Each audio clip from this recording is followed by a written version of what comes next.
Miss Edna Steptoe will come to you now and present the IEP team.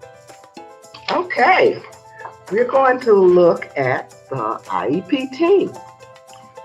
The collective group of individuals who attend IEP meetings is defined by IDEA 2004 as the IEP team.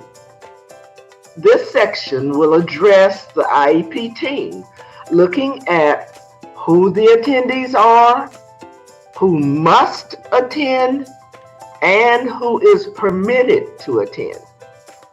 Here we are specifically looking at mandatory participants.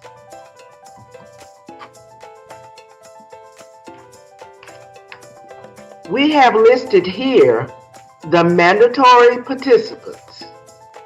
These individuals must attend the IEP meeting, and it is crucial that their signatures are obtained on the IEP.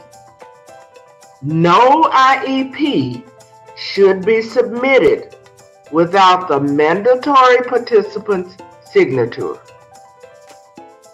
Mandatory participants are the LEA representative or ODR's name, and it must be followed by identifying information such as ODR, principal, assistant principal, etc. The regular education teacher is required to participate in developing the IEP of a student who is or may be participating in the general education curriculum. The special education teacher must attend and can make suggestions as to supports or modifications and accommodations that are necessary in the general education classroom. The parent or education rights holder may be the natural, adoptive, or foster parent, guardian, or an individual acting in the place of a natural or adoptive parent with whom the child lives. The student must attend if they're 18. One person must attend who can interpret the instructional implications of evaluation results. Other participants that are not mandatory may also attend the IEP meeting. These individuals can be excused as necessary. Those participants may include additional teachers or service providers, other individuals who have special knowledge regarding the student. This includes service professionals and is at the discretion of the parent or the district. Be sure to keep in mind that when requesting someone to be excused, the excusal request must be completed and sent to the parents. Young students can attend when appropriate. They can share basic information such as what they like, what they're proud of, what they're good at in school, and what skill they'd most like to improve. A special education advocate can accompany parents and provide advice and assistance in interpreting the best interests of the student in the educational process. Other special education personnel, are related services individuals such as the speech language pathologist, the occupational therapist, the physical therapist, or the nurse, etc., who have special knowledge regarding services they have provided to the student may also attend. An attorney may attend as legal counsel. Warning: mandatory participants must be in attendance, and their signatures must be obtained in order for the IEP to be compliant. And we want all of our IEPs to be compliant.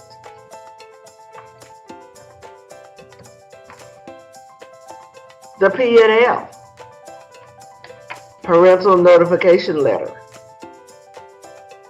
is a legal document that is part of the regulations for implementation of the Children with Disabilities Act that affords parents with certain safeguards. This document is the official invitation to parents, administrators, regular education teachers, and related service providers to attend IEP meetings.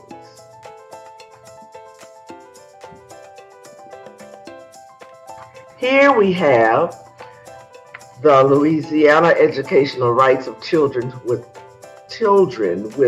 Disabilities Handbook. Parents of children with disabilities have legal rights called procedural safeguards.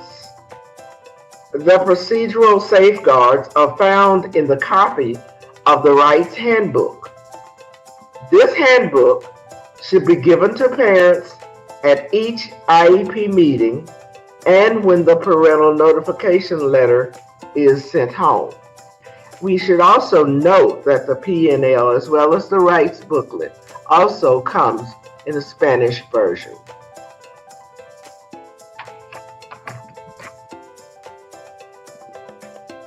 There are different types of P&Ls that can be used in the IEP process. P&Ls go with initial IEPs, review IEPs, or reval review IEPs. Although we are primarily discussing these initial review and reval IEPs, a P&L also can be used for discipline, transition, etc. Refer to the parental notification letter for all other concerns. Looking here, the parental notification letter for an initial IEP meeting must have the correct boxes checked. Boxes checked will indicate that it is an initial IEP, and the discussion will include looking at the results of the evaluation. And we've talked about the evaluation, and it's important. So it is very important that we keep in mind that the P&L must have the correct boxes checked.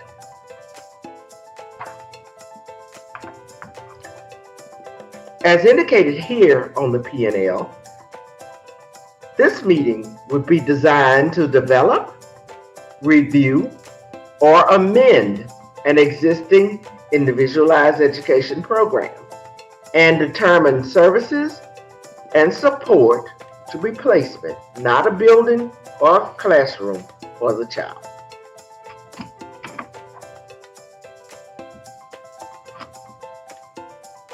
This section must be completed to request excusal for a team member. It must include the team member's name and position. Other participants can be excused as necessary. When requesting to be excused, remember, the excusal request must be completed and sent to the parents. Now, let's look at some ABCs for IEPs. A, accept the parents as they are. We can't change them. This is who they are. We should accept it. B, build relationships with parents. It's important that we have that connection to them. C, consider the assistive technology needs. Designate a rapport builder for the IEP team meeting. Encourage parents to actively participate in the development of the IEP. Familiarize yourself with the needs of the student and his or her family. Give parents opportunities to express opinions about their child. Help parents understand the information presented. Invite parents to be a part of the IEP team. Judge not, for you have not walked in their shoes, in their steps. Know what educational options are available. Listen to others' perspectives. Make appropriate modifications and accommodations for the student. Remember, this IEP is for the student, and it's an individualized education program. Never say it cannot be done. Offer opportunities for parents to visit suggested programs. Don't just tell them about it. Give them the opportunity to visit and see what those programs are that you're talking about. Plan goals, objectives, and benchmarks from accurate assessment data. Question the parents about their concerns and issues and try to address them appropriately. Remember, you may be working with this family for several years. Sometimes there's more than one child from that same family. So you have to remember that you may be encountering these parents for a number of years. Show that you're a professional. Control your emotions. Treat parents and other professionals with respect. Use understandable language, not educational jargon. So if we go talking to a parent, telling them we're talking about FAPE, we're talking about UDL, we're talking about IEPs, they may not know what those things are. And even if they do know, you want to treat them with respect and go ahead and explain to them what you're talking about. Validate parental involvement and input. Win-win situations are best. X-ray your own position. Sometimes a change is needed. You must look at the student's strengths and weaknesses. Zealously guard against win-lose or lose-lose situations. These educators, ABCs for IEPs, came from West Virginia Department of Education, and we thought these would be some really good, thought-provoking ideas for you to consider. Now we have some heartfelt advice from some students. The students that you will see on here have been, some of them were diagnosed with autism, Asperger's, ADHD, learning disabilities, sensory processing disorders, all some types of disabilities or diagnoses that you may run into. But these students share their heartfelt feelings and advice to teachers. This will give light to the fact that truly learning knows no bounds, for all children can learn. Dear teacher, I know it doesn't always seem like it, but I really do want to listen to my brain. So this is what I'd like you to know about me.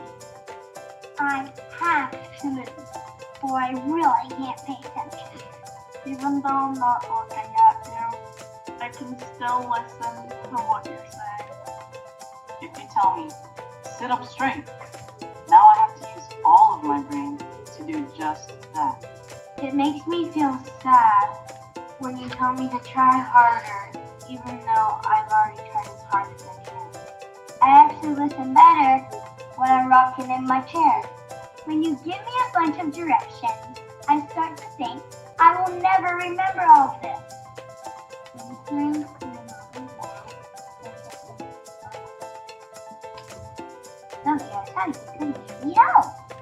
Let me get up and move while I'm moving. Let me look wherever I want when you talk to me. Let me rock or slouch in my chair. No matter what, please don't take away my uniform. Give me a hug, I can be all fine. Just ask me, what does your brain need right now? And one more thing. My brain might be different than yours, but it's still amazing. Sincerely, your student. Your student. Your student. Your student.